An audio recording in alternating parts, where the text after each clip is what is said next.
अदा पहिरियां तूं ऐं गूंगो वञी थी अचो। अजई औरतूं हलंदियूं गौड़ गमसान कंदियूं, मर्द के नतीजे ते पहुचंदा ई कोन। मुजेरी जे तो सभु गॾु थियो।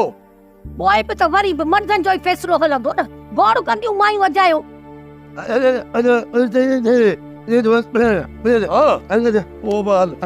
ठीकु आहे,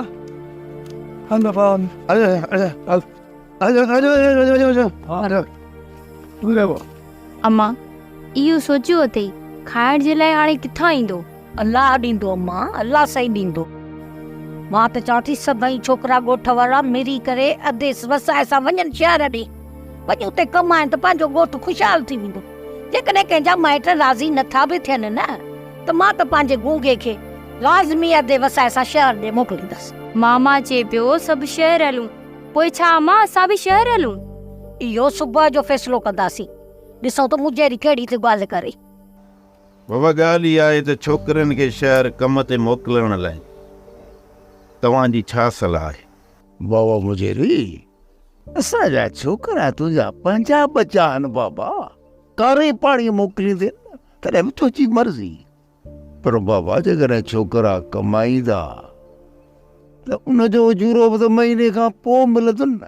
खाइण जे लाइ त उन्हनि वटि ज़रो बि कोन्हे, छा खाईंदा? नाग त कोन्हनि जो वञी शहर मिटी खाईंदा। ॿी ॻाल्हि त छोकिरनि खे ख़र्चु खाॿारो खपे। बाबा ॾिस न, उते रहंदा का शइ शिकिल वठंदा, ज़ाहिर आहे उते ॾोकड़ो पैसो त खपे न।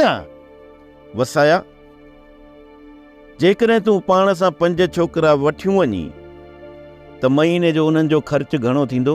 काका मुजेरी, असांखे रुगो तूं किरायो ॾे, बाक़ी उतां जो जेको कमरे जो किरायो आहे न असां महीने खां पोइ ॾींदासीं। बाबा इहो त ठीकु आहे वसाया, पर खाइण लाइ त तव्हांखे कुझु खपे न। अच्छा सूमर, उहो महीने जो जेको वखर हूंदो आहे न उहो ओधर ते मिलंदो आहे। असांखे पघार मिलंदी, वरी असां वखरा पैसा ॾेई छॾींदासीं। सहूलियतूं त उन्हनि खे ॾाढियूं मिलियल आहिनि, पोइ छो न वञूं उते कमाइनि?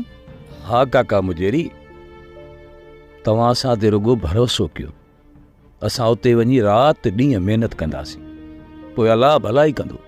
रंजन, ॿियनि छोकिरनि खे असां वसाए सां शहर मोकिलियूं था, पर बाबा तोखे हिते रहणो पवंदो।